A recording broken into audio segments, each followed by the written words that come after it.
안녕하세요. 책 읽어주는 남자 챔프입니다. 오늘 나의 신앙 유산 답사기 전북편 완결편으로 읽어보겠습니다. 제10장 선교사들과 동학. 동학운동은 처음에는 1894년 고종 31년 2월 10일 엄동설안의 고부 군수 조병갑의 지나친 가렴 주구에 항거하는 광범위한 농민층의 분노가 폭발한 작은 밀란에서 시작하였다. 국가가 초기에 이를 잘 해결하면 수많은 농민들의 죽음을 방지할 수 있었을 것이다. 그러나 당시 조정은 동학 농민들의 청을 들어주기보다는 진압에만 초점을 두다 보니 광주 사태처럼 정부가 국민들을 살상하는 비참한 사태가 발생했다. 광주 항쟁은 동학혁명에 이은 우리 민족의 또 하나의 비극이었다. 우리 민족은 죽어서 말했던 것이다. 당시 조정은 청일까지 끌어들여 동일한 민족을 살상하는 어처구니 없는 사태가 발생했다. 신라의 나당연합군의 고구려와 백제연합 진압, 고구려의 여몽연합군의 삼별초 진압, 조선의 청일연합군으로 동학 진압, 소련을 통한 남한의 살상은 우리나라의 슬픈 역사이다. 호남은 피와 한의 땅.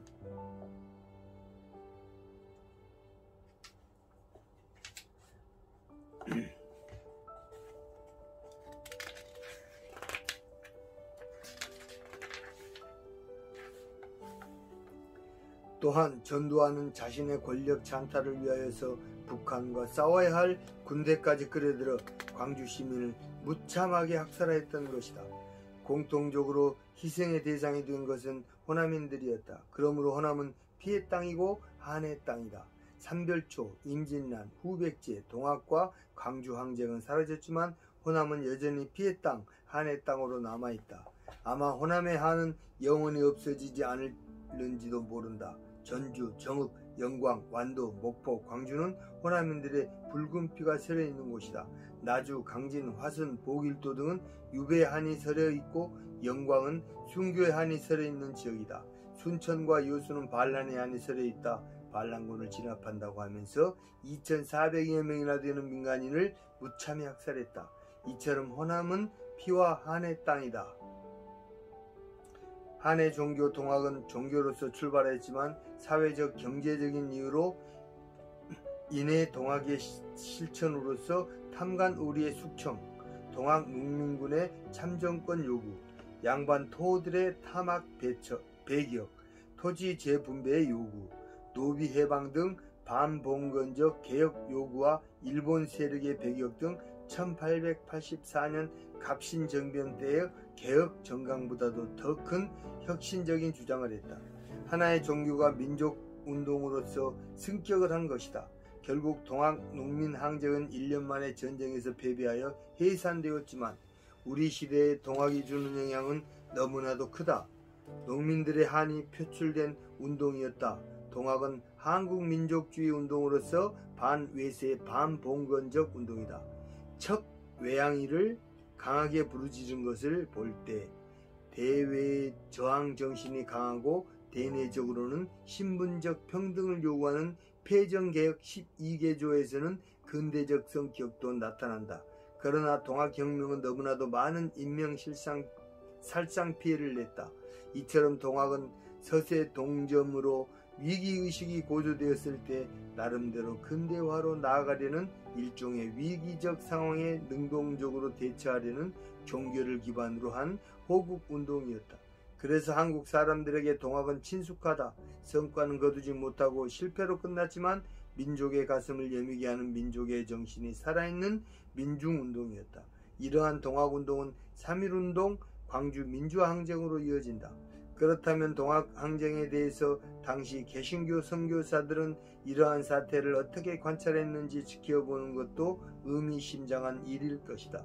호남에는 남장로교 출신 전킨 1865년부터 1908년까지 생존, 선교사가 동학난이 발생하기 1년 전 1893년에 호남 지방을 중심으로 선교 활동을 했고 1894년 동학 농민전쟁으로 서울로 임시 철수하였고 1896년부터 군산과 전주를 중심으로 활발한 선교활동을 하였다. 전킨 선교사는 외국 선교사들이 조선을 세계에 알리기 위해 발행한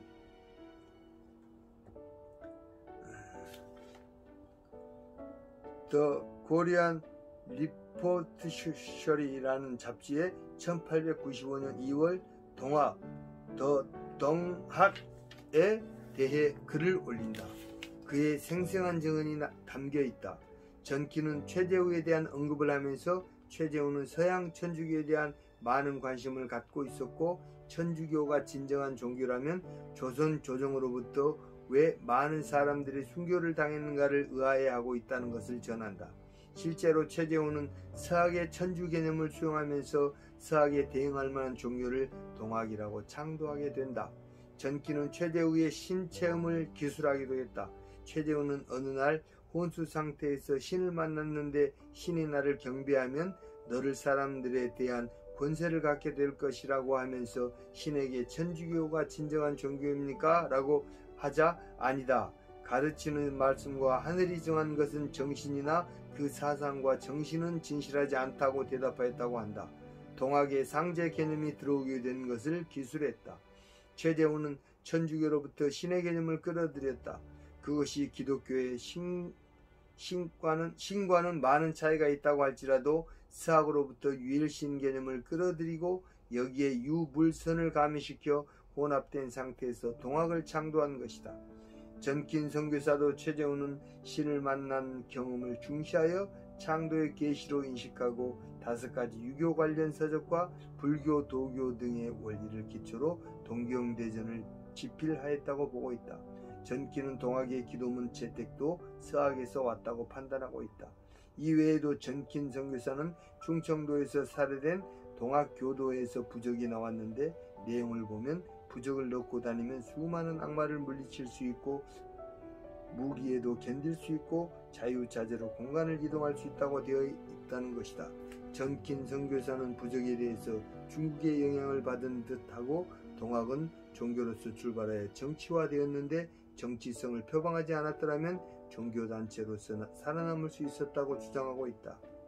전킨 선교사가 동학의 이론적인 면을 소개한 반면 캐나다에서 파송된 맥켄지는 동학 농민의 체험담을 동학교도들과 함께한 7개월이란 제목으로 1896년 6월호 더 코리안 리포스트리지에 실었다. 그는 1894년 10월부터 황해도 북서쪽 마을에서 체험한 동학교도의 이야기를 적고 있다. 맥켄지도 동학의 기독교적 요소를 중시했다. 동학의 한 지도자는 기독교도와 동학교도는 하나님을 경배하며 그러므로 동학과 기독교는 동일하다고 말했다는 것을 적고 있다. 맥켄지는 동학교도는 몸을 정결하게 하며 매일 하나님께 기도하며 종종 헌금도 바친다. 몇몇 지도자들은 성경을 소지하고 있다고 언급하면서 서양 사람들은 동학교도들에 대해서 두려움을 가질 필요가 없다고 말하고 있다. 이어 그는 서경주의 이야기를 소개하면서 한 동학 지도자가 동학 교리를 가르칠 때 신학 성세의 가르침을 기본으로 하고 있다고 주장하기도 했다. 이러한 이유로 해서 맥켄지 선교사는 동학교도들 가운데 많은 사람들이 장차 기독교도가 될 것을 인식하기도 하였다. 맥켄지와 많은 친분을 나누었던 언더우드 여사 역시 동학을 중국의 의화단과 같은 반서구적이면서 조선을 위한 조선의 신조로 판단했다.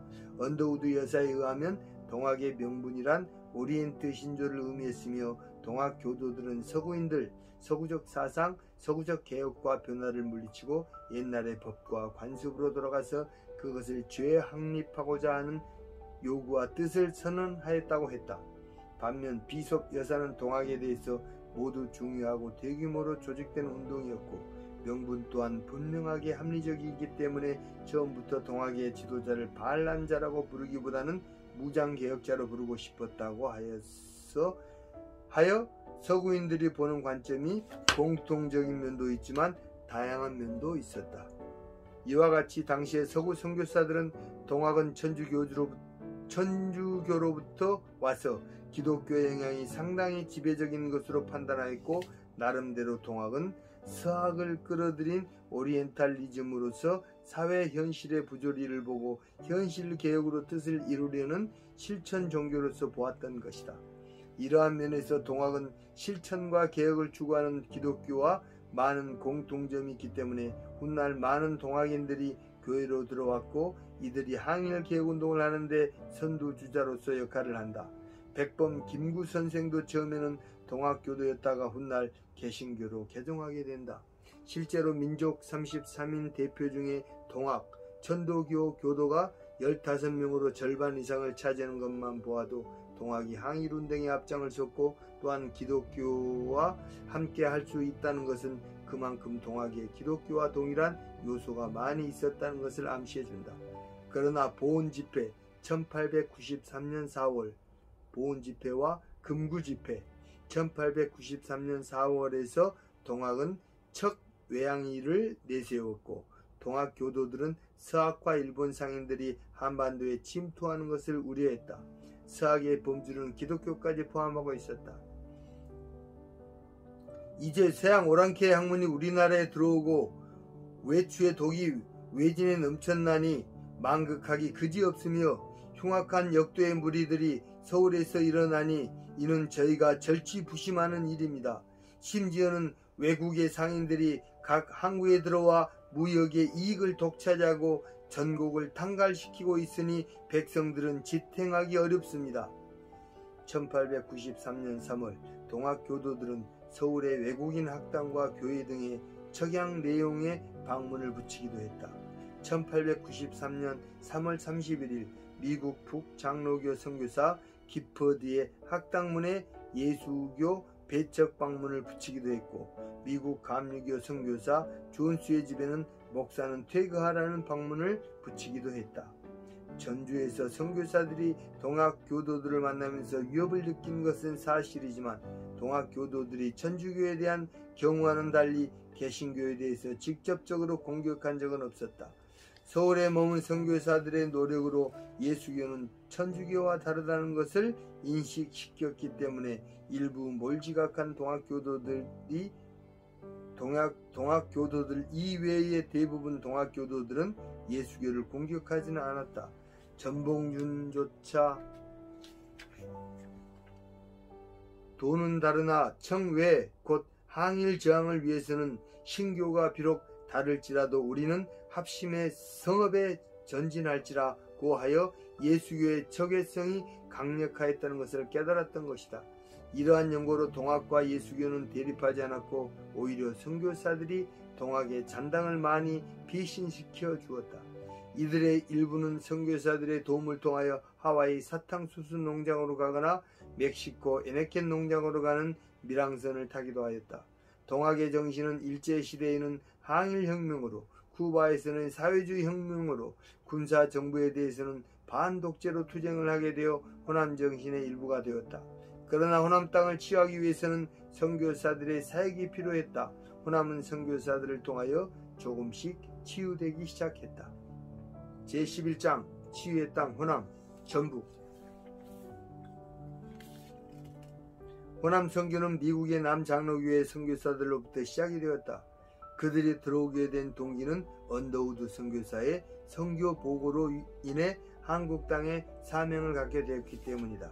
언더우드 선교사가 동학혁명이 발생하기 9년 전 1885년에 제물포를 통하여 한국에 들어왔고, 6년 사역을 한 후 1891년 안식년을 맞이하여 그해 9월 미국 매코믹 신학교에서 한국 선교 보고를 하게 되었다. 이 당시 훗날 김제에서 금상교회, 우리나라 최초의 기역교회를 창립하고 예수병원을 최초로 세운 의료 선교사 잉골드 여사와 한국에서 결혼을 하게 되었던 신학생 테이트,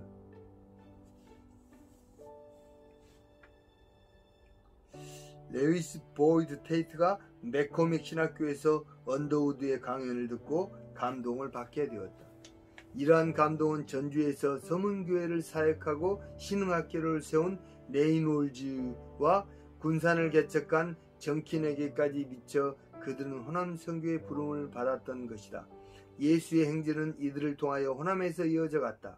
남장로 교회의 선교사들은 예수의 정신을 전북에서 현실화시켰다. 그들은 교회를 개척하고 병원을 세우고 학교를 설립하는 등 호남의 근대화 바람을 불게 하였다. 레이놀즈는 1892년 더 미셔너리라는 저널에 우리는 왜 한국에 가기를 원하는가라는 글을 싣기도 하였다. 호남 선교 시작. 이들 외에 매티, 볼링, 레이번, 데이비스 등 4명의 여선교사도 동참을 하여 한국에 오게 되었다. 이들은 7인의 선발대 세븐 버너러스라고 불리기도 했다. 이들은 신학교를 졸업하고 안수를 받아 1892년 11월 3일 제몰포항에 도착했다. 장신대를 설립한 마펫이 이들을 환영하였다. 이들은 서울에서 10개월 동안 한글을 배우고 1893년 9월에 전주로 내려왔다. 그러므로 호남 선교는 언더우드가 1885년 제몰포항에 들어온 이후 8년이 지난 1893년부터 시작이 된 것이다.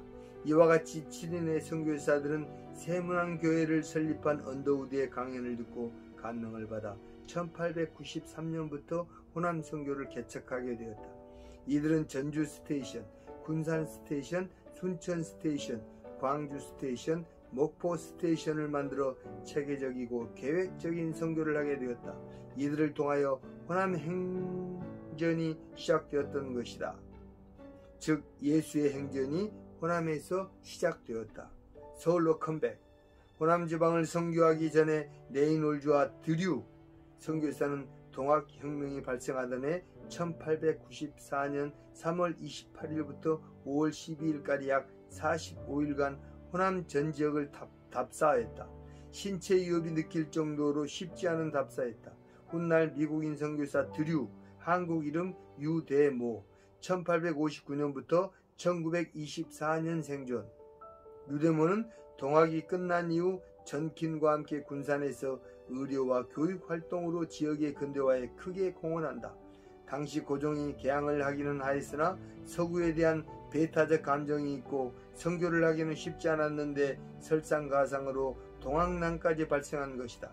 선교사들은 김제 정읍 고창을 돌면서 선교를 하였으나 동학혁명이 발생하였던 시기인 만큼 동학의 척외 운동으로 인하여 선교는 쉽지 않았다. 고부에서 골기한 동학혁명군이 보국 안민, 양이 축출을 외치자 서울의 미국 공사는 선교사들이 속히 서울로 피신할 것을 권면하여 그해 5월 호남의 선교사들은 일단 서울로 이동하였다.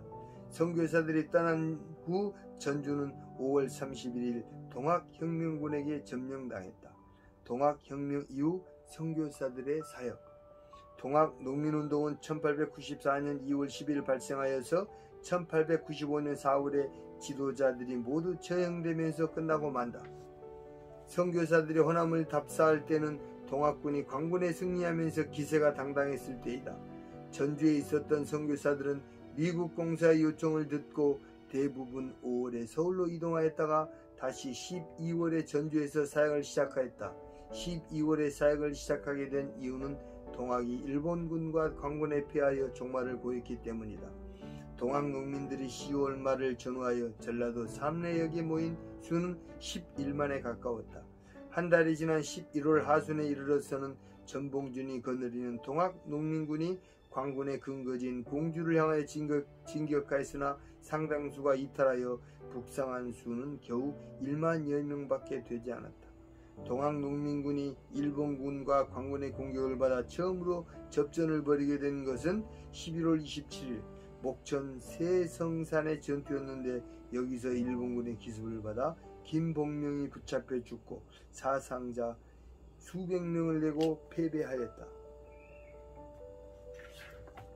근대식 무기로 무장한 일본군 앞에 동학농민은 추풍낙엽이 되었다.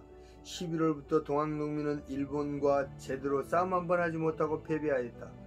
동학군이 12월 일본에 패할 무렵 서울에 갔던 선교사들이 다시 전주에 와서 복음선교 활동을 시작하였다.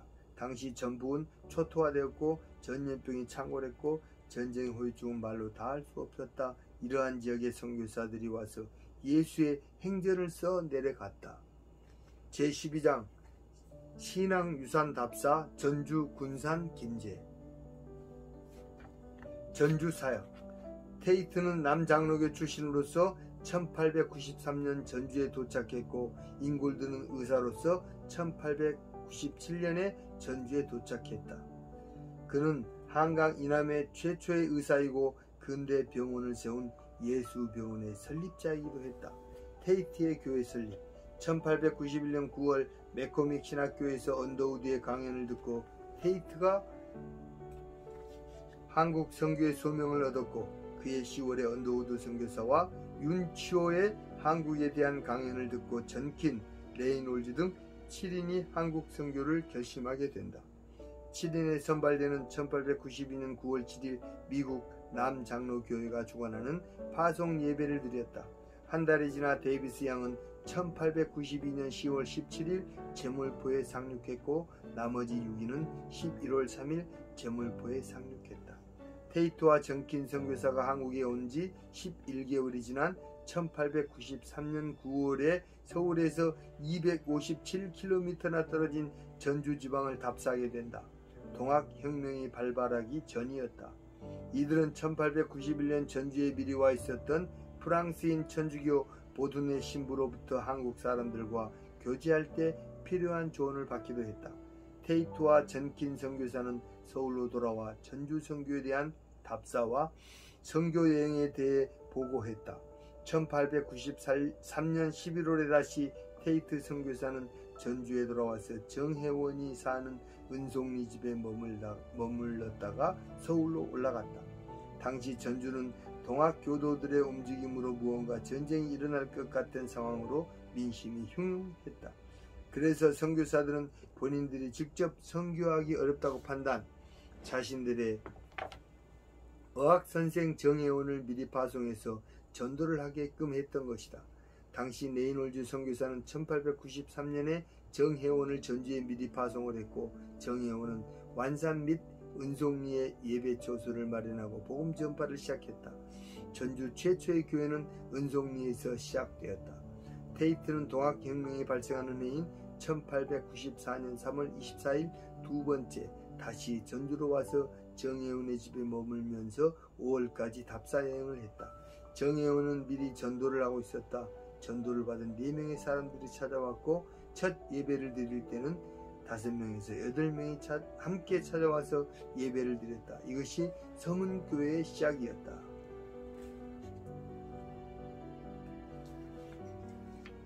이와 같이 1893년 미국 남장로교회 선교회 소속 레이놀즈 선교사의 파송을 받은 정혜원이 전도를 시작했던 호남지역 최초의 교회가 서문교회이다. 서문교회는 비록 정식 목사로서 파송을 받은 것은 아니었지만 정혜원이라는 한인으로부터 호남 최초의 교회가 시작되었다. 그러나 정식적으로는 테이트가 내려와서 처음 예배를 드림으로 인해 교회의 개척이 시작된 것이다. 1893년 9월 테이트 목사가 부임하여 1897년까지 담임을 하고 잉골드 선교사는 1898년부터 의료 선교를 시작했고 1907년 테이트와 결혼을 하게 된다. 1897년에는 레이놀즈 목사가 부임하여 1904년까지 7년간 목회를 한다. 레이놀즈 신흥학교 시작. 목회를 하면서 레이놀즈는 1900년 희연당 예태에서 전주 신흥학교를 시작한다. 1904년에는 군산에서 활약하던 전킨이 건강을 돌보기 위하여 전주로 와서 1907년까지 3년간 서문교회를 섬겼다. 1908년부터는 다시 레이놀즈가 부임하여 1912년까지 4년 동안 사역을 했다. 목회를 하면서 레이놀즈는 구약 성서 번역을 완성한다. 그는 전킨 목사 기념 종각을 건립하기도 했다.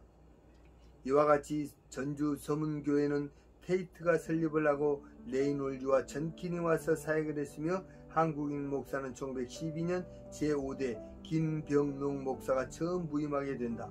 2년 말인 1914년에 6대 김인전 목사가 부임하는데 김인전 목사는 애국운동에 투철한 사람이었다. 김인전 목사는 1906년 충남 서천군 화양면에서 민족 지도자 양성을 위해 한영학교를 건립하기도 하였다. 김 목사는 신흥학교, 전주 기전학생들, 예수병원 직원들 등 시민들과 전주지역 3.1 독립운동을 총지휘한 후 상해로 망명했다. 교회 이름을 전주 서문교회로 바꾼 것은 1955년 12월이었다. 전주 예수병원. 잉골드는 테이트와 결혼을 하기까지 1898년부터 보건소를 설립하고 본격적인 환자 진료에 나섰다. 잉골드 여사가 없었다면 최근에도 하루에 3,500여 명씩 찾는 병원은 존재하지 않았을 것이다. 호남에 오신 예수는 선교사들을 통하여 예수 병원을 설립하였다. 예수의 씨앗을 가진 한 여인을 통하여 농민들의 한을 치유해 나갔던 것이다. 테이트와 잉골드는 부부였고 모두 의학을 전공한 스마트한 사람들이었다. 그들은 예수 때문에 한국 땅에서 호남 행전을 써 내려갔다. 테이트는 한국에 온 지 13년이 지나서 1907년 의료 선교사 잉골드 여사와 결혼하게 되었다. 두 부부가 의료 전공이었기 때문에 그들의 의료 선교는 빛을 거두었고 훗날 전주 예수병원을 설립한 산파로서 역할을 하였다. 이 두 사람은 전북 선교에 혁명적인 역할을 하였고 호남 행전을 써 내려가기에 족한 사람들이었다. 테이트는 김제 금산교회와 전주 서문교회를 개척하였고 잉골드는 전주 예수병원을 개척하였다. 미국에서 의학을 전공했던 테이트는 졸업 1년을 앞두고 신학교로 가서 안수를 받고 남장로교 선교사로서 1892년 11월 3일 한국에 첫 발을 내디뎠고 1893년에 전주에 오게 되어 전주를 중심으로 하여 익산, 정읍, 금구, 태인, 고부, 흥덕, 부안, 임실, 남원 등에서 꾸준히 전도 활동을 하였다. 그가 설립한 교회가 78처, 장립한 장로가 21인, 목사가 5인이었다. 세례를 베푼 교인의 수는 1,500명이었다. 테이트 선교사는 1997년 7월 18일 전라북도 문화재 자료 제136호로 지정된 기역자형 교회 건물을 1908년 4월 지역 주민의 도움을 받아 건립하기도 하였다. 잉골드의 의료사역. 테이트의 아내 잉골드는 1897년 남장로교로부터 의료 선교사로 임명을 받아 전주에 도착하여 1898년부터 의료 선교 사역을 시작했다. 잉골드는 노스캐롤라이나 볼티모어 여자의과대학을 수석으로 졸업했다. 그녀는 동학이 끝난 이후 1898년 11월부터 28년 동안 전주에서 의료 활동을 하였고 예수병원의 일대 원장이기도 했다. 그녀는 말을 타고 왕진을 하기도 했지만 사역을 마치고 귀국하여 따뜻한 플로리다주 템파에서 소천했다. 잉골드 여사는 1902년 보고서에 의하면 6개월 반 동안 1586명을 진료한다. 그녀의 일기를 보면 당시 한인들의 의료 상황을 잘 드러내주고 있다. 동학이 휩쓸고 간 지 3년 후 동학의 후유증을 치료했던 것이다. 그녀는 늘 한복을 입고 진료했다.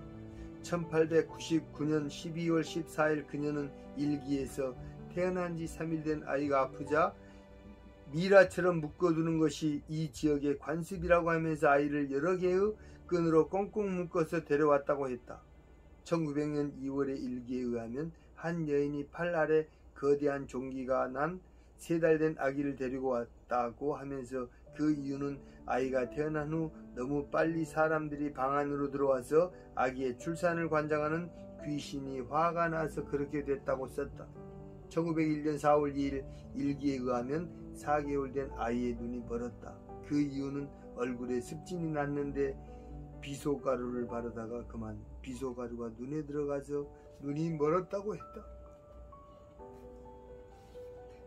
1903년 10월 14일 일기에 의하면 왼쪽 손 중지가 잘려 관절만 남은 여성에게 물으니 콜레라에 걸린 남편을 위해 중지를 잘라서 피를 마시게 했지만 결국 남편은 죽었다고 했다.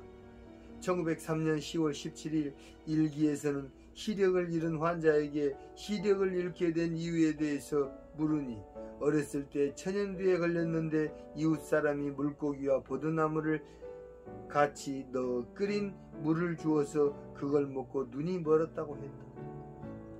1903년 10월 25일 일기에서는 눈에 왕겨만한 크기의 가시 3개가 박힌 한 소년이 왔는데 눈이 멀었다는 것이다.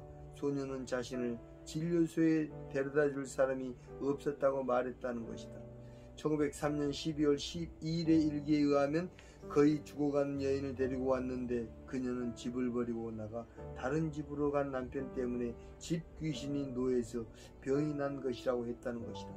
많은 사람이 미신에 사로잡혀 있고 잘못된 처방이나 관습에 의해 치명적인 중병을 앓았던 것이다. 마치 아프리카 원주민들이 서구의 의사에게 말하는 것 같았다. 미개의 그 자체였다.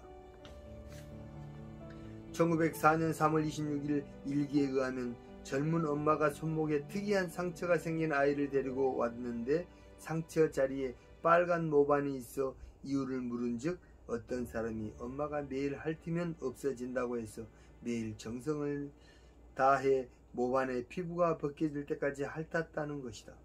1904년 4월 8일 일기에 의하면 한 환자가 모든 약을 바르고 문질러야 하는 결론을 내렸다고 했다. 그래서 처참한 결과를 가져왔다는 것이다.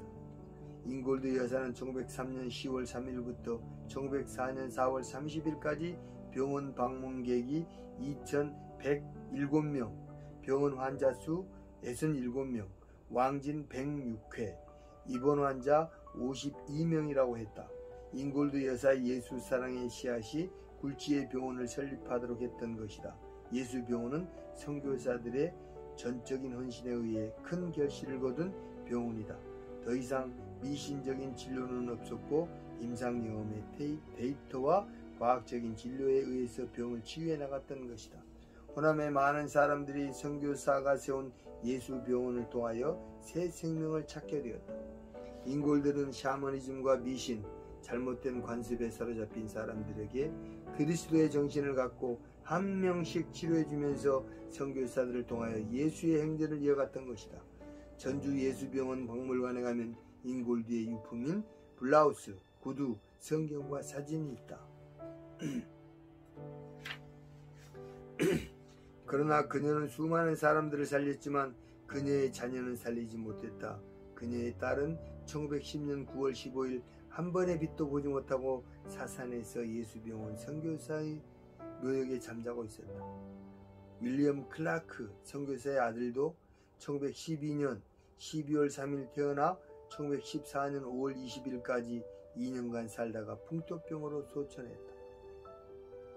전키는 부인 레이번 사이에 4자녀를 가졌지만 세 아들이 호남 땅에서 풍토병 때문에 사망했다.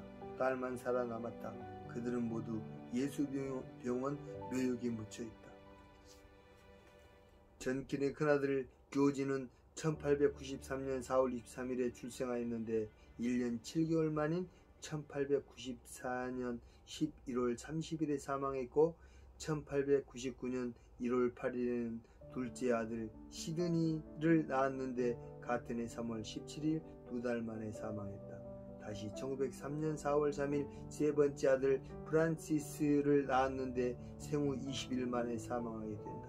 세 아들이 모두 한국 땅에서 풍토병을 이기지 못하여 사망했다. 그들은 모두 예수병원 묘지에 묻혀있다. 전키는 1907년 폐렴에 걸린 뒤 1908년 1월 2일에 43세 젊은 나이로 호남에 잠들었다.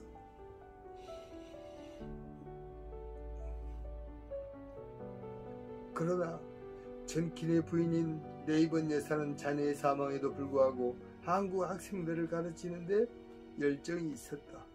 훗날 레이번 여사는 멜본딘 학교를 세우게 된다. 이것이 군산 영광중고등학교가 된다. 영광학교는 레이번 여사의 정신을 잇고자 학교 내 믿음관을 세워 선교사의 정신을 기념하고 있었다. 전킨의 아내 레이번은 남편을 상실한 지 1년 만에 1908년 4월 4일 전주를 떠났다. 그녀는 한국에서 세 아들과 남편을 잃었다. 그러나 두 개의 학교를 설립했다. 영광여고는 정킨의 부인인 레이번 여사가 가르친 멜본딘 여학교의 아이들이 초기 학생이 되었다.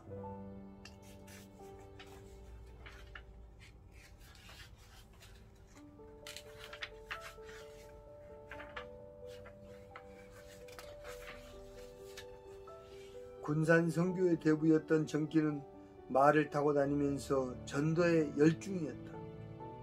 구암교회를 개척하고 아내는 영명학교, 지금의 군산 제1고, 멜본딘 학교, 지금의 영광여고의 개척자가 되었다.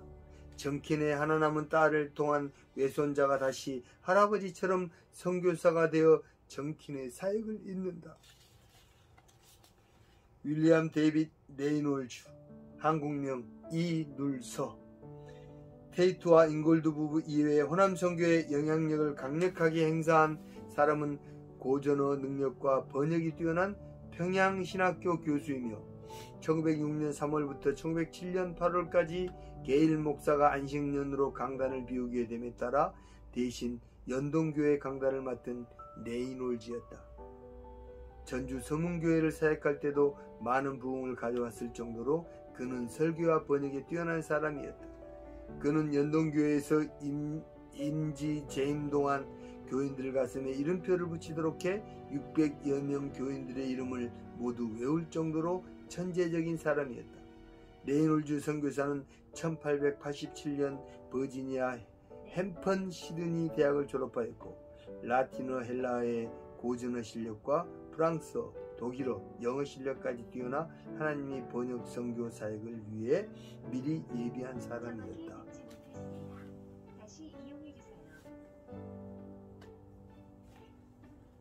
그는 초등학교 교장을 하다가 리치몬드의 유니온 신학교를 졸업하고 테네시주 내슈빌에서 안식년으로 귀국한 북장로교 소속 언더우드의 강의를 듣고 한국 선교의 소명을 받아 7인의 개척자들과 함께 1892년 11월 3일 한국에 도착해서 한국어를 배우고 번역 사업에 충실하여 1910년에 출판된 최초의 한글 구약 성경의 번역 작업을 주도하기도 하였다.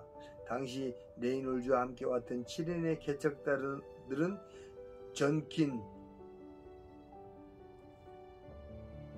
한국명 전위로, 테이트, 한국명 최의덕, 마티 테이트, 한국명 최마태, 린니 데이비스, 패시 볼링, 메리 레이번이었다. 7인의 개척자들은 동학난의 후유증으로 코로나19 이상으로 콜레라 전염병이 창궐하고 전쟁 후유증으로 가난하고 헐벗고 굶주렸으며 수탈과 착취가 만연한 광야보다 더 황폐한 전북의 땅을 가나안으로 만들기 시작했다. 이와 같이 7인의 개척자들은 동학의 후유증과 외세 수탈로 인하여 피폐해져가는 전북을 가나안으로 만들기 위해서 온 것이다. 그는 예수 대신 예수의 사절로서 울퉁불퉁한 호남의 땅을 평평하게 만들기 위해서 왔다. 즉 예수의 씨앗을 뿌려 싹을 내고 열매를 맺게 하려고 동방박사들처럼 별을 보고 별이 머문 호남에 온 것이다. 아기 예수를 경배하기 위하여 온 것이 아니라 예수가 아직 이 땅에서 못다한 사역을 완성하기 위하여 예수의 부름을 받고 온 것이다. 즉 예수의 정신을 실현하기 위하여 척박한 전주에 왔던 것이다.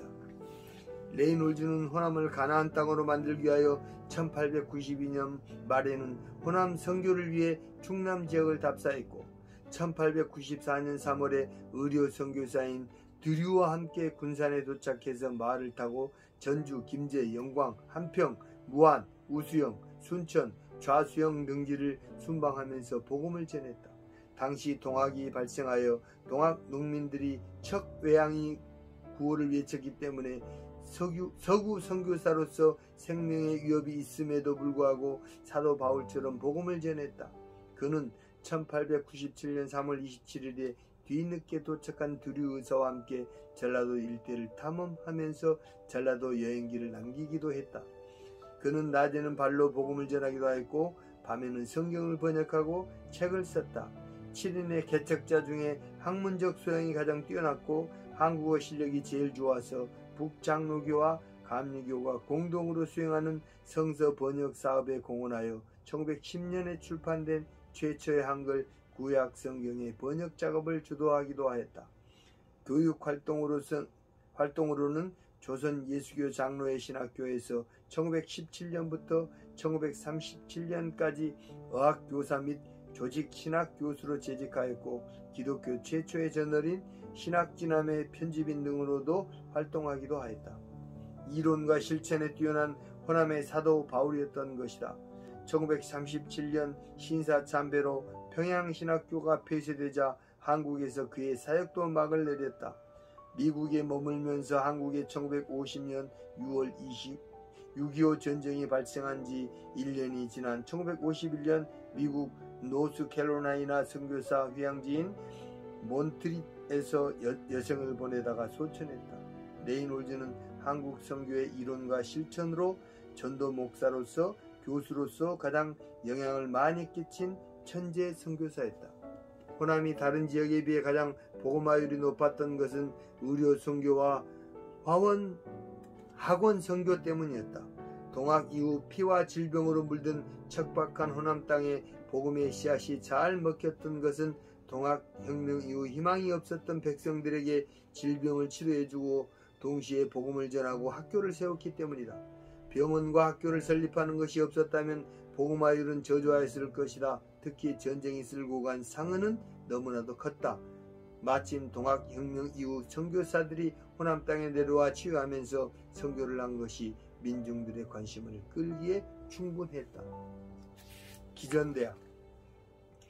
정킨 부인은 전주 기전여학교를 세우기도 하였다. 기전대학의 이름은 정킨을 기념한다는 뜻에서 나온 것이다. 현재는 전주 기전대학으로 발전하였다. 신흥학교. 전주에 위치한 신흥학교는 1899년 해리슨 선교사가 교회에서 주일학교 아이들을 교육시켰고 1900년 9월 9일부터 레이놀즈 선교사가 사택에서 그 부인과 함께 감창국이라는 학생 한 명을 대상으로 한글과 셈본을 가르치다가 1904년 해리슨의 사택으로 이전하면서 교사 5명, 학생 10여 명으로 체계를 갖추게 되었다. 해리슨이 초대 교장이었다. 1908년에는 선교사 니스벳이 해리슨에 이어 2대 교장이 되었고 하나님을 알고 믿으며 사람을 사랑함으로써 사회와 국가의 바람직한 기독인을 교육함을 목적으로 학교 건물을 짓고 교명을 예수교 학교라 하였고 얼마 안 가서 니스벳은 예수학교를 신흥학교로 개칭하였다. 1909년에 보통과 5년제 제1회 졸업생 5명을 배출하고 가을에 벽돌 양옥 2층 80평을 건축한다. 1911년 6월에는 레이놀즈가 3대 교장으로 취임한다. 당시 교사로는 해리슨 부인과 훗날 교단을 탈퇴하여 자유교회를 설립한 최중진 외 김명식, 김필수 등이 맡았다.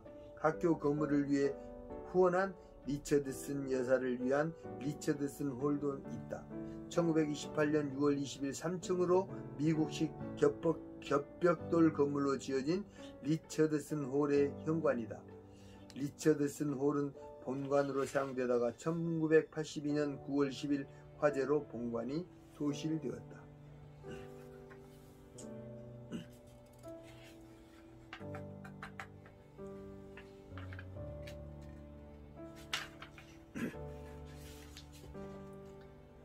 (1909년) 사립신흥학교로 인가를 받았고 같은 해 제1회 졸업생 5명을 배출하고 고등과를 모집, 보통과와 고등과의 학생 수가 150명으로 증가하였으며 1912년에 4년제 고등과 학생 12명이 최초로 졸업하였다. 신흥고등학교 지금 설명입니다. 그러나 1937년 일제 신사참배 종용의 학교 측은 이를 거부하기로 결정하고 같은 해 10월 보통과는 전주의 공립학교로 고등과는 고창군에 있는 고창중학교로 편입시키면서 학교를 폐교하였다. 이때까지의 졸업생은 보통과 883명, 고등과 244명이었다.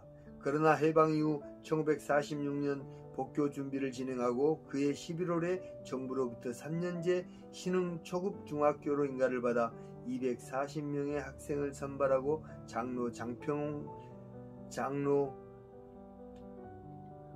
장평화가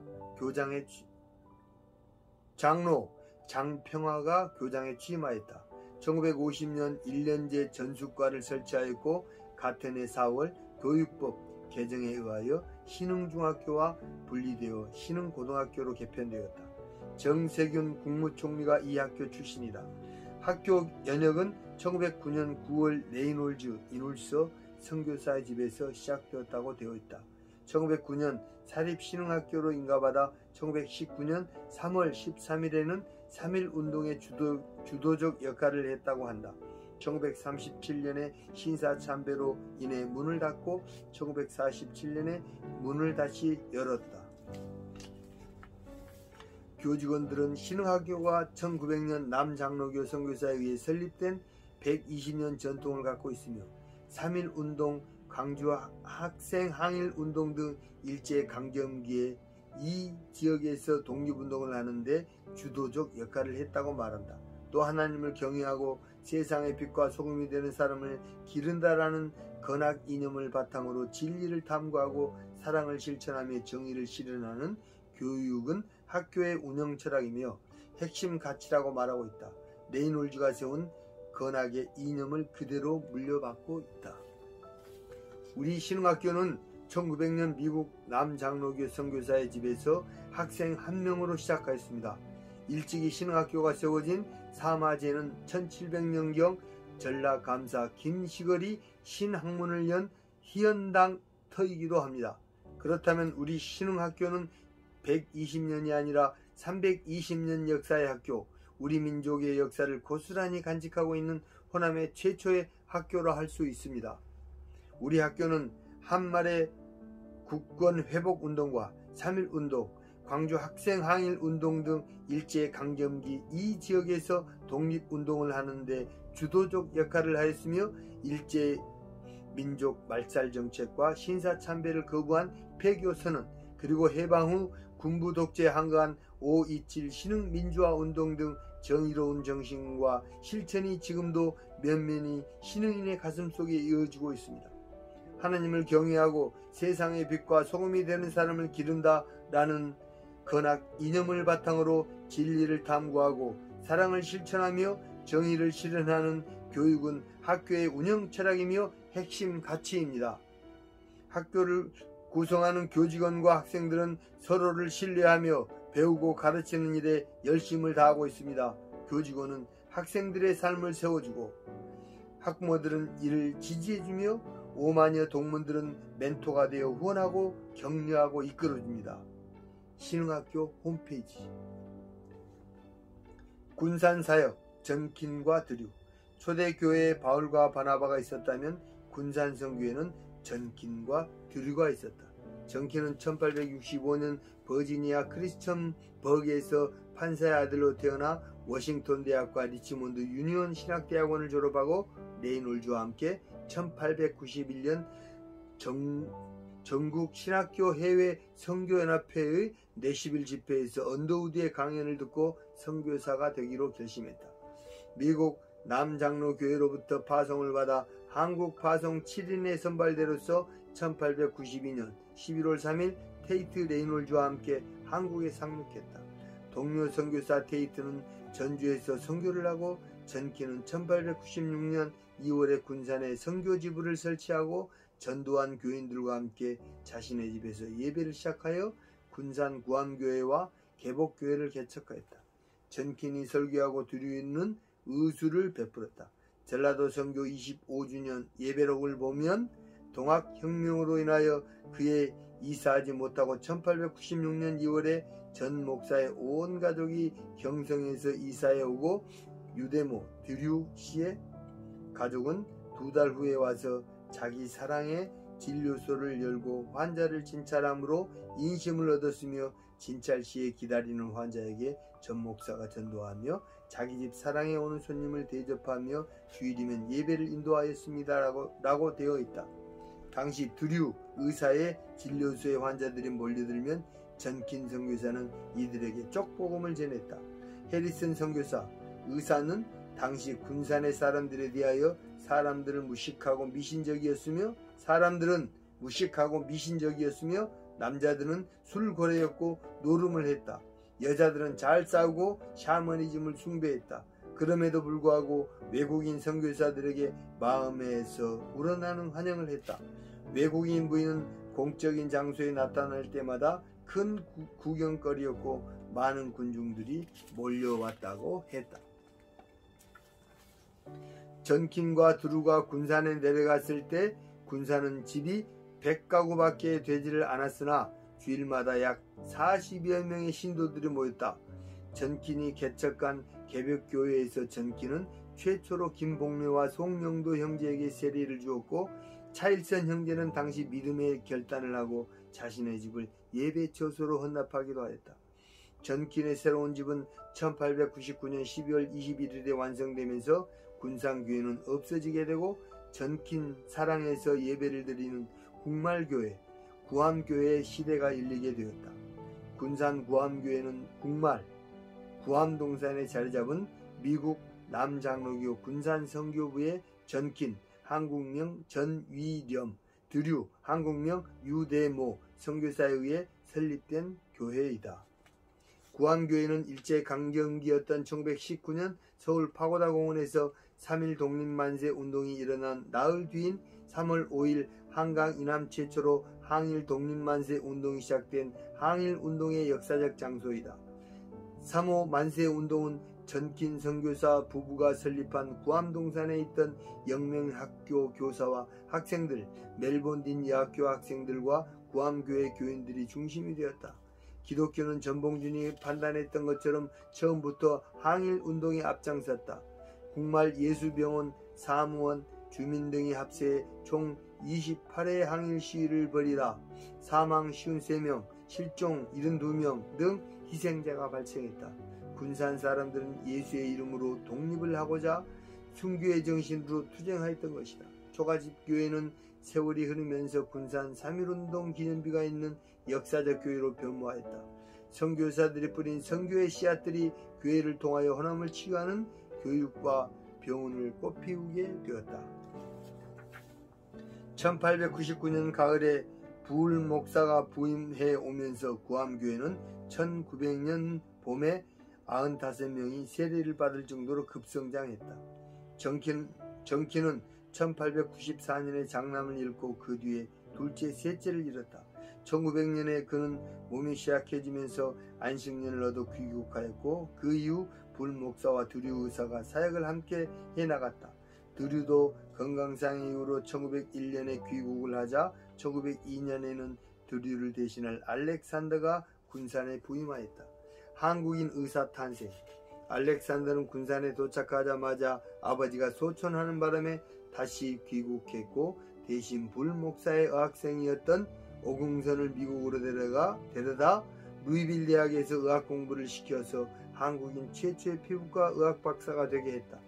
오궁선은 국말의 예수병원 원장과 세브란스 병원에서 의사와 교수를 하면서 훌륭한 업적을 남겼다. 이처럼 예수의 씨앗을 부여받은 선교사들의 힘으로 인해 한국인 의학 박사가 태어났던 것이다. 초가집에서 조선인들을 치유하던 선교사들은 한국인을 아예 의사로 만들고자 미국으로 데려갔다. 예수의 정신이 없었다면 선교사들은 이러한 계획을 꿈도 꾸지 못하였을 것이다. 그들은 교회를 지어 영적인 치유를 하고 학교를 설립하여 지적인 치유를 하여 근대 의식을 일깨우고 병원을 설립하여 병자들을 과학적으로 치유하였다. 나아가 선교사들은 사람까지 전문가로 세웠던 것이다. 이렇게 해서 선교사들은 호남을 조금씩 치유하여 갔다. 오궁선은 1878년 충청남도 공주에서 출생했고 어려서 학문을 수학하여 1892년부터 1895년까지 과거를 준비하기 위해 이후 서당에서 본격적으로 한학에 열중했고 1900년에 배제학당을 졸업했다. 그는 처음에는 배제학당 재학 중인 1897년에 독립협회에 가입했고 1902년 미국인 선교사 알렉산더의 주선으로 1904년에 루이빌 의과대학으로 편입하여 1907년 졸업한 후 1907년 10월 미국 남장로회의 의사 선교사로 귀국하였다. 귀국 직후인 1907년 11월부터 전북 군산 예수병원장이 되었고 1909년에는 군산의 영명중학교를 설립하여 교장에 취임했다. 오궁서는 훗날 세브란스 의과대학 교수가 되었다. 알렉산더 선교사가 없었더라면 한국인 의학 박사는 태어나지 않았을 것이다. 잉골드로 시작한 보건진료소, 드류를 통한 의술 활동이 결국 한인 의학 박사를 태동시켰다. 선교사들의 힘으로 인해 서양 의술을 전공한 한인 의학 박사가 태어나게 된 것이다. 우리나라 최초의 미국 의사는 1892년 조지 워싱턴 의대를 졸업한 서재필 1864년부터 1951년까지 생존 서재필이다. 두 번째 의사는 1900년 볼티모어 여자의대를 졸업한 김점동, 미국식 이름 박에스더 1879년부터 1910년까지 생존으로 그는 최초의 여의사이기도 하다. 김점동은 1877년 서울에서 김홍택의 셋째 딸로 태어났고 김홍택은 아펜젤러와 미국 선교사들의 고용인이라 서양 문물에 빨리 눈을 떠 딸을 이화학당에 입학시켰다. 김점동은 미국 선교사 스크랜튼이 세운 이화학당을 다니면서 로제타라는 여의사의 통역을 맡아 서양 의사가 얹혀인 소녀를 수술을 하여 고쳐내는 것을 보면서 15세에 유학을 결심하게 된다. 선교사들은 한인들이 서양 의술을 배울 수 있도록 길을 열어주었다. 세 번째가 1907년 루이빌 의대를 나온 오긍선 1878년부터 1963년까지 생존인데 그는 조선인 최초의 피부과 의사이며 최초의 세브란스 의전 교장이었다. 근대 의학의 선구자인 지석영과 조선의학계의 대부로 불린 오긍선이 망우리공원에 함께 묻혀있다. 결국 서울에서는 로제타 여사의 힘으로 전북에서는 전킨과 드류의 선교 열정으로 미국 남장로교 파송 선교사를 길러냈던 것이다. 전킨 부부의 학교 설립, 영명학교, 지금의 군산 제1고등학교. 전킨은 교회 설립 이외에도 1902년부터 자신의 초가집 사랑에서 학생을 모집하여 신교육을 펼쳤다. 이것이 영명학교의 시작이었고 군산 제1고등학교로 발전하였다. 군산 제1고등학교는 연역의 전킨 선교사가 학교의 설립자라고 기재하고 있다. 군산 제1고등학교 사이트에 들어가면 본교의 전신이 영명학교라고 적혀있다. 본교는 1903년 2월 미국 예수교 남장로회 선교회에서 4년제 고등고와 2년제 특별과 병설인가를 받아 개교하였습니다. 1919년 3월 5일 본교의 전신이 영명학교의 교사와 학생이 중심이 되어 호남지역에서 최초로 3.1운동 만세를 주도하여 폐교되었고 이후 1940년 일제 신사참배를 거부하여 강제 폐교당했던 순환의 역사를 자랑스러운 전통으로 이어오고 있습니다. 1975년 10월 2일 고 고판남 이사장님의 남다른 교육열과 인재 양성의 숭고한 정신을 받들어 군산 제1고등학교로 개명하여 지금까지 30여 년 동안 수많은 인재를 양성해 오고 있는 이 지역의 명문 학교입니다. 이 학교의 건학 이념은 영명학교의 정신을 이어받아 기업의 이윤을 사회에 환원하여 이 지방의 인재를 발굴 육성한다. 3.1운동 독립운동을 계승할 민족 주체의식이 강한 한국인을 육성한다. 국가와 민족, 나아가 인류 발전에 이바지할 더불어 사는 위대한 사랑의 실천자를 육성한다. 이다. 영명학교는 1904년 소학교와 중학교를 분리하여 중학교를 영명학교라고 칭하게 되었다. 1909년 특별과와 고등과를 병설하고 군산 영명학교로 인가를 받았다. 많은 학생들이 신교육을 배우고자 영명학교로 몰려들었고 군산의 3.1운동이라고 말하는 1919년 3월 5일에는 영명학교의 교사와 학생이 중심이 되어서 만세운동을 주도하였다. 신교육을 받자 학생들은 항일의식이 깨어나 외세로부터 주권을 회복하고자 항일운동을 하고 1940년에는 일본의 신사참배 강요를 거부하며 자진 폐교하였다. 당시 대한예수교 장로회는 1938년 27차 총회 때 신사참배를 허락하였다. 어린 학생들보다 못한 비애국적이며 비굴한 행동을 하였다. 이와 같이 영명학교가 근대화 교육으로 인해 학생들의 의식이 깨어나 제국주의의 식민지 정복과 반외세에 대한 저항의식이 싹 트면서 일제는 위협을 받기 시작했다. 전봉주는 개신교는 일제에 대한 항일의식을 갖고 강력하게 투쟁하는 것을 예측하였다. 그런 의미에서 동학과 개신교는 서로 대립할 이유가 없었던 것이다. 민족대표 33인도 동학, 천도교, 동학이 15인, 기독교인이 16인을 차지하였다.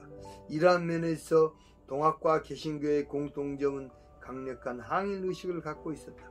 1940년에 자진 폐교했던 영명학교는 일제로부터 1945년 해방된 이후 1952년에 대한예수교 장로회 군산노회에 의해서 군산영명고등학교로 복교되었다.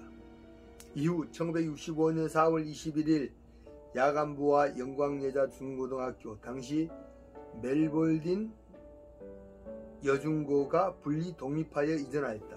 재정난 등의 어려움을 겪던 기독교계 영명학교는 1975년에 군산지역의 기업가인 고 판남이 인수하여 교명을 군산제일고등학교로 바꾸고 학교를 일신하여 오늘날까지 군산지역의 고등학생들의 교육을 담당하고 있다. 군산제일고등학교는 여전히 건학 이념으로 영명학교의 정신을 계승하고 있다. 이러한 선교사의 정신을 이어받는다는 건학 이념이 새 에덴교회 담임 목사인 소강성 목사에게까지 미쳤던 것이다. 소강성 목사는 군산제일고등학교 출신이다. 선교사들의 근대 교육 의식이 호남을 일깨우는 데 큰 역할을 하였다. 초가집에서 시작된 교육의 씨앗이 호남을 치유해가고 있었던 것이다. 전킨이 시작한 영명학교는 위풍당당하게 군산제일고등학교로 이어져 가고 있었다. 멜본딘 여학교, 지금의 영광여자중고등학교. 전킨 부인은 여기서 멈추지 않고 여학생들을 교육시켰는데 이것이 멜본딘 여학교의 효시가 되었다. 멜본딘 여학교는 1902년 군산에 설립된 여성교육기관으로 전킨 부인이 시작했다. 1896년 선교사 전킨과 드류가 군산에 정착하여 남녀 어린이 교육을 실시하면서 그 초석을 다졌고 1902년에 남녀 학생을 분리시켜 교육하게 됨으로써 군산여학교가 생기게 되었다. 멜본딘 여학교는 1912년에 석조 건물이 완공되었다. 멜본딘의 학풍은 기독교 민족주의자들에 의해 항일 정신을 갖추고 있었고 영명과 멜본딘 학생들이 주도적으로 참여한 1919년 3월 5일에 군산 만세 시위는 호남 최초의 3.1운동으로 그 의미가 깊다. 멜본딘의 고등과는 1927년 잠정 중단되었다가 1930년부터 4년제 학제로 재개되었으나 1936년부터 일제 신사참배 강요가 심해지자 모든 남장로교 개통 미션 스쿨이 잇따라 폐교를 선택했다. 선교사들은 신사참배는 우상숭배라고 판단하였기 때문에 자동적으로 일제가 하는 우상숭배에 반대 입장을 분명히 하여 학교는 항일정신을 갖게 되었다. 멜본딘 여학교는 1937년 신사참배 반대로 폐교하였고 1965년 손재덕 장로가 투자할 때까지 28년을 폐교 상태로 있었다. 현재 영광여자중고등학교로 개명되면서 멜본딘의 신앙정신과 학풍을 잇고 있다. 건학 이념은 여호와를 경외하고 하나님께 영광을 돌리고 이웃을 사랑하는 것이다. 신사참배로 인해 문을 닫을 수밖에 없었던 멜본딘 여학교는 전킨 선교사의 정신을 그대로 이은 군산 영광여자고등학교로 그 명맥을 잇고 있었다. 이처럼 부름받은 선교사들은 시간이 나면 전도에서 교회를 세우고 교회에 온 사람들을 치료하기 위해 진료소를 세운 곳이 오늘날 대형 병원으로 발전하였고 나아가 근대학교를 설립하여 많은 학자들과 항일 운동가들을 배출시켰던 것이다. 선교사들이 세운 학교는 지금까지 명맥을 잇고 있고 학교의 건학 2년마다 선교사들이 세운 기독교 정신을 이어가고 있다.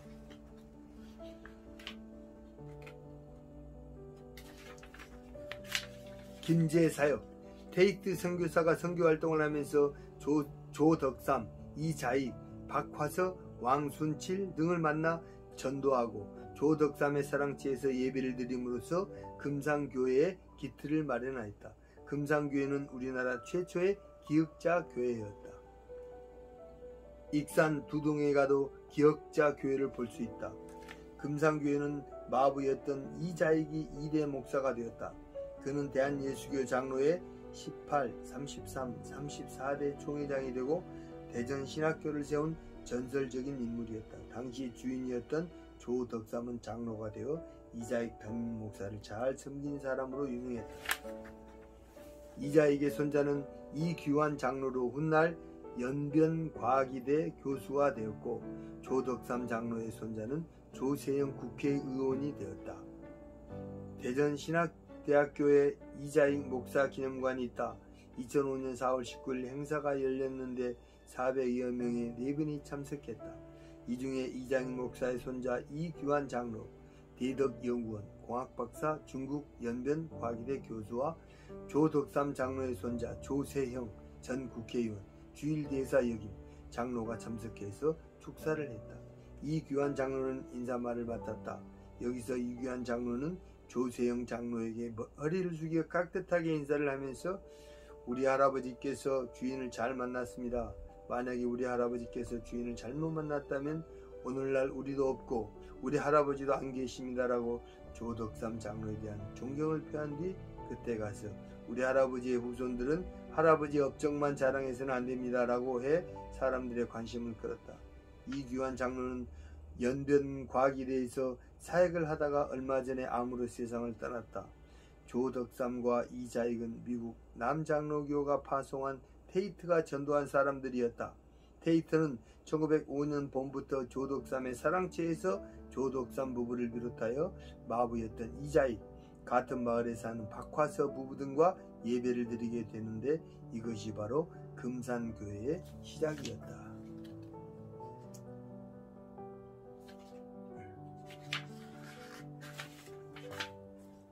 마치는 글. 나의 신앙유산 답사기 전북편의 결론을 맺자 신라 삼국통일 임진왜란 병자호란 갑신정변 동학혁명은 모두 보편적 역사였다. 그러나 통일신라 시 돌십자가가 들어오고 임진왜란 때 세세페데스 신부가 동행하고 병자호란 후에 천주시리와 서학이 전해주고 갑신정변이 발생한 해에 미국 의료선교사 알렌이 입국하고 동학혁명이 발생할 때 미국 남장로교회 7인의 선발대가 호남에 도착한 것은 하나님의 구속사였다. 대한민국의 보편 역사 이면에 끊임없이 하나님께서 한민족을 구원하시려고 하는 구속의 역사가 조용히 흐르고 있었던 것이다. 수많은 외침과 전쟁 속에서도 한민족과 호남인들이 견딜 수 있었던 것은 보편사 이면에 대한민국을 사랑하시는 하나님의 구속사가 있었기 때문이다. 십자가와 선교사를 통한 구속의 역사가 가장 한이 많은 호남 땅의 병원, 학교, 교회를 통하여 치유하는 쪽으로 전개되어 나갔다. 오늘날 코로나19를 통해서 대한민국이 세계적인 의수를 자랑하게 된 것은 선교사들의 힘이 컸다. 선교사들이 일찍이 130년 전부터 이 땅에 오자마자 병원을 세우고 양의사를 양산하게 되어 한국의 의료기술이 상당히 발전할 수 있었기 때문이다. 이것은 예수 그리스도를 전하고자 한 선교사들의 열정 때문이었다. 한국이 개발도상국을 벗어나 주요 20개국 G20 안에 들어갈 수 있었던 것도 선교사들이 가르쳐준 교육의 힘 때문이었다. 서구 근대 교육의 힘 때문에 한국은 세계적인 IT 강국, 문화 강국, 스포츠 강국, 의료 강국이 되었다. 따라서 하나님의 구속사를 통하여 선교사들이 호남에서 세운 예수병원, 신흥학교, 군산제일고등학교, 군산 영광여자고등학교, 전주 기전대학교, 전주 서문교회, 군산 구암교회 등은 이미 하나님의 보편사가 되어 오늘도 호남행전은 계속되고 있다. 이제 오늘의 호남의 목회자들과 병원, 교육 관계자들은 130년 전 선교사들의 정신을 이어받아 후속사가 보편사가 되도록 계속 호남 행전을 써가는 주역들이 되어야 할 것이다. 나의 신앙 유산 답사기는 전남편으로 이어갈 것이다.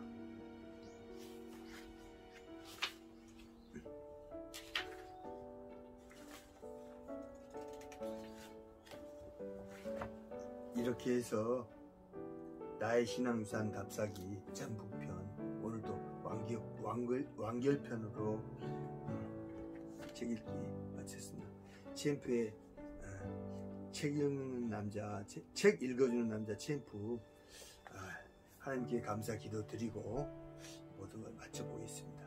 하나님 감사합니다. 하나님께서 또 이렇게 좋은 책을 또 이렇게 최창호 집사에게 선물하여 주시고, 이렇게 또 이 책 읽어주기를 통하여서 많은 사람들에게 이 책을 또 알리게 해주신 아버지 하나님께 진심으로 감사드립니다. 하나님 아버지여, 이제 이 책을 마쳤지만 또 더 좋은 또 다른 책으로 주 하나님께서 맞아주실 것을 믿습니다. 하나님께서 늘 또 도와주시고, 주님께서 늘 최창호 집사를 이끌어 주시고, 최창호 집사 어디에 있든지 하나님을 닮아가는 삶, 예수님을 닮아가는 삶을 살아갈 수 있도록 주님께서 인도하여 주시옵소서. 영광 되시고 은혜 되시는 예수님의 이름으로 감사 기도드립니다. 아멘.